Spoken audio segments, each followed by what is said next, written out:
ಇದು ನಾವು ಹೋಟೆಲದ cottages main entrance. ಎಲ್ಲಿ ನೋಡಿದ್ರು ಒಂದು ಬೆಕ್ಕು ಒಂದು ನಾಯಿ ಸಾಕೇ ಬಿಟ್ಟಿರ್ತಾರೆ ಕಾಟೇಜಸ್ನ.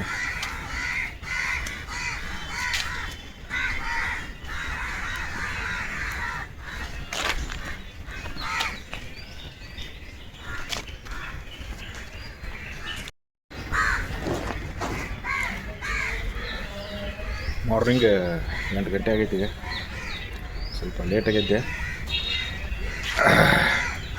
ಇಲ್ಲೇ ನಾನು ಲೇಟಾಗಿ ಈವ್ನಿಂಗ್ ಲೇಟಾಗಿ ಬಂದು ಇಲ್ಲೇ ರೂಮ್ ತೊಗೊಂಡೆ. ರೂಮಿನ ಅಷ್ಟೇನು ಸಾಧಾರಣ ಅದಾವು, ಬಟ್ ಕೊಲ್ವಾ ಬೀಚಿಗೆ ಇದು ಕ್ಲೋಸ್ ಐತಿ.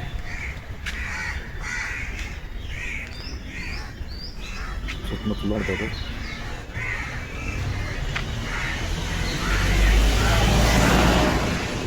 ಇದ್ರ ಹೆಸರು ಶಾಂತಿಮನ್ ಕಾಟೇಜಸ್ ಅಂತ. ಎಲ್ಲ ಪೀಸ್ಫುಲ್ ಐತಿ, ಇರಾಕೇನು ಪ್ರಾಬ್ಲಮ್ ಇಲ್ಲ. ರೂಮ್ ಏನು ಅಷ್ಟೊಂದು ಏನು ಹೈಫೈ ಇಲ್ಲ. ಓನ್ಲಿ 700 ರೂಪೀಸ್ ಬಾಡಿಗೆ ಇತ್ತು. ಬಟ್ ಅರ್ಜೆಂಟ್ನಾಗ ಶೋಕೆ ಕೊಲ್ವಾ ಬೀಚಿಂದ ಇಲ್ಲೇ ಲೆಫ್ಟ್ ಸೈಡ್ ಹೊಳಿದ್ರೆ ಬರ್ತೈತಿದು.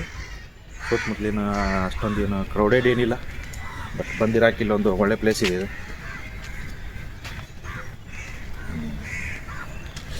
ಇದೇ ಮೇನ್ ರೋಡು. ಸಾಕಷ್ಟು ಕಾಟೇಜಸ್ ಇದಾವೆ ಇಲ್ಲಿ. ಇದೊಂದೇ ಅಲ್ಲ, ಹೈಫೈ ಕಾಟೇಜಸ್ ಇದಾವೆ, ಲೋ ಬಜೆಟದು ಇದಾವೆ. ಬಟ್ ಇದೊಂದು ಮೀಡಿಯಮ್ ಬಜೆಟದು ಇತ್ತು. 700 ರೂಪೀಸ್ ಪರ್ ನೈಟ್. ರಾತ್ರಿ 6 ಗಂಟೆಗೆ ಬಂದಮೇಲೆ ನಾನು ಸಾಯಂಕಾಲ ಇಲ್ಲೇ ಡೈರೆಕ್ಟ್ ಕೇಳಿದೆ रूम सिद्धू क्या आता हूँ नहीं वहाँ जाके एक टिफ़िन गिफ़िन करता हूँ. दूर है ना यहाँ से नहीं वो लोग रहते हैं ना, वीडियो वीडियो करना रहता है.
ಇಲ್ಲೊಂದು ಸೌತ್ ಇಂಡಿಯನ್ ರೆಸ್ಟೋರೆಂಟ್ ಇದೆ.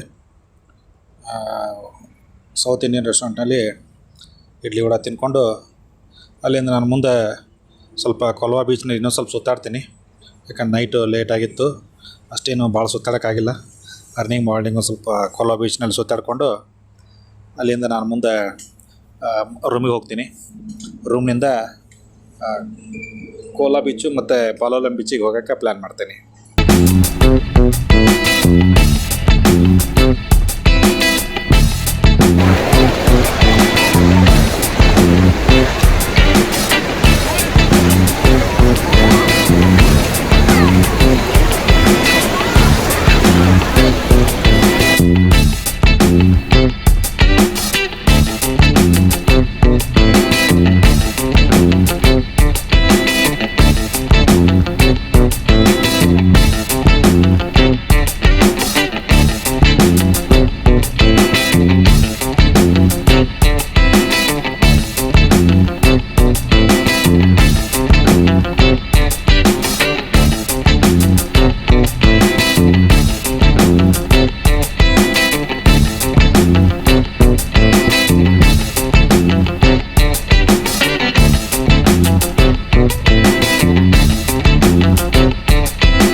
ಈಗ ಜಸ್ಟ್ ಕೊಲ್ವಾ ಬೀಚ್ನಿಂದ ರೂಮಿಗೆ ಬಂದೆ.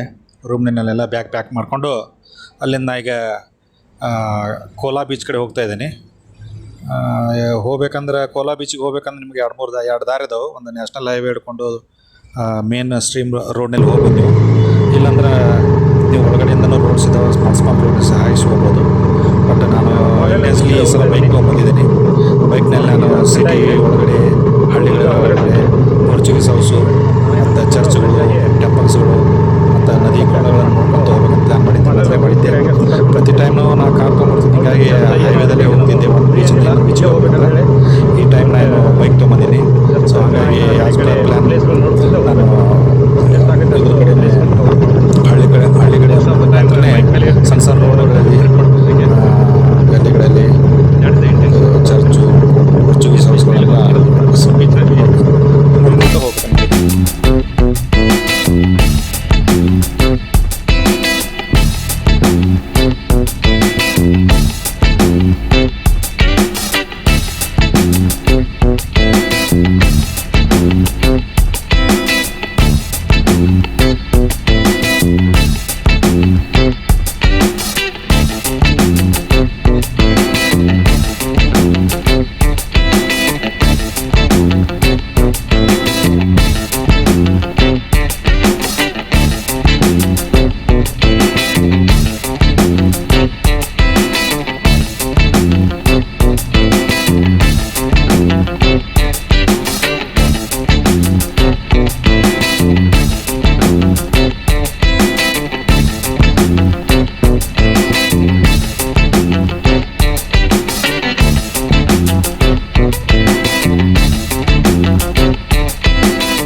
Kolar Beach in South Goa is a secluded, picturesque spot famous for its unique blue lagoon, a freshwater lake meeting the Arabian Sea, separated by a strip of sand, perfect for calm swimming and kayaking, offering tranquility away from crowds.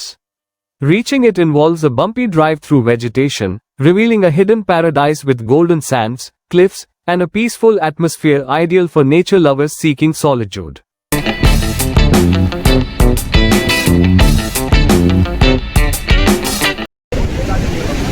Cola ಬೀಚಿಗೆ ಬಂದೇನೀಗ ನೋಡ್ಬೋದು.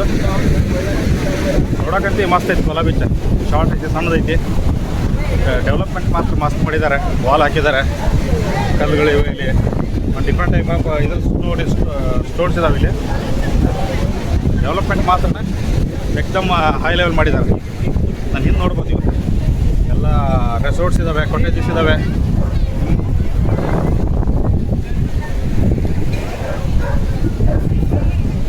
ಎಲ್ಲ foreigners ಎಲ್ಲರೂ ಇಲ್ಲಿ ಸೀಶೋರಿಗೆ ಕೂತ್ಕೊಂಡು drinks ಮಾಡ್ತಾಯಿದ್ದಾರೆ, tea ಕುಡಿತಾಯಿದ್ದಾರೆ, tiffin ಮಾಡ್ತಾಯಿದ್ದಾರೆ, snacks ಮಾಡ್ತಾಯಿದ್ದಾರೆ. ಸಾಕಷ್ಟು ಜನ ಬಂದಿರ. ನೋಡ್ಬೋದು, ದೊಡ್ಡದೈತೆ. ಅಗೊಂಡ ಬೀಚು ಭಾಳ ದೊಡ್ಡದೈತಿ. ಅಗೊಂಡ ಮತ್ತು ಬಟರ್ಫ್ಲೈ ಬೀಚ್ ಎರಡು ಕೂಡಿ ಅದಾವು. ನೋಡ್ಬೋದು. ಹೋಟೆಲ್ ಮಾತ್ರ ರಾಯಲ್ ಹೋಟೆಲ್ಸ್ ಇದಾವೆಲ್ಲ. ಬರೀ ಫಾರಿನರ್ಗೆ ಕಟ್ಟದಾಗಿದೆ. ಕಾಸ್ಟ್ಲಿ ಇರ್ಬೋದು, ನೋಡೋಕೆ ಗೊತ್ತಿಲ್ಲ.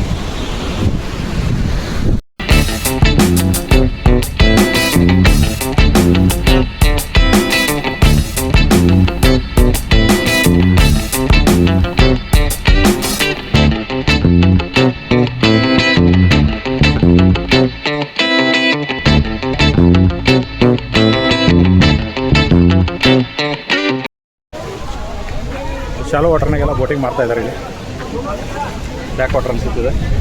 ಇಲ್ಲೇನು ಡೀಪ್ ಇಲ್ಲ, ಮೇನ್ ಓಷನ್ಗೆ ಏನು ಎಂಟ್ರನ್ಸ್ ಇಲ್ಲ. ಇಲ್ಲಿ ಸ್ಮಾಲ್ ವಾಟರ್ ಇದೆ. ಇಲ್ಲೇ ಇಷ್ಟೇ.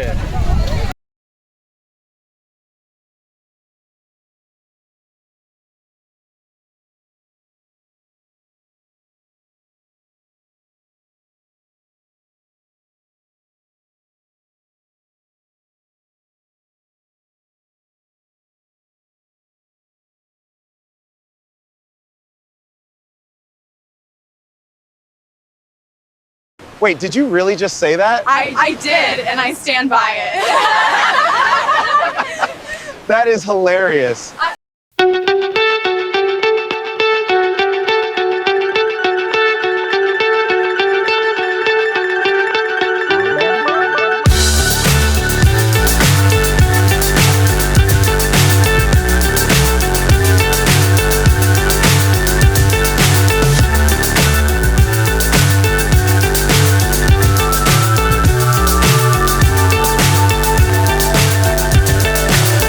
So high, I'm hypnotized. ಮಧ್ಯಾಹ್ನ 11:30 ಆಗಿದೆಯಾ. ಸಿಕ್ಕಾಪಟ್ಟಿ ಹೇಗಿದೆ. ಸಮುದ್ರ ಅಲೆಗಳು ಭಾಳ ಜೋರಿದ್ದಾವೆ. ಏನು ಅನ್ಸುತ್ತೆ, ಫಾರಿನರ್ಸ್ ಮಾಡಿದ್ದಾರೆ. ಆಮೇಲೆ ಸ್ಟ್ಯಾಂಡರ್ಡ್ ಹೋಟೆಲ್ಸ್ ಇದಾವೆ. ಅಗೊಂಡ ಬೀಚ್ ಇದೆ. ಅಗೊಂಡ ಬೀಚ್ನಾಗೆ ಸ್ಟ್ಯಾಂಡರ್ಡ್ ಹೋಟೆಲ್ಸ್ ಇದಾವೆ ಇದೆಲ್ಲ. What's up is down, what's left is right. Chasing stars and holding you. I can't see the end, but we'll see it through.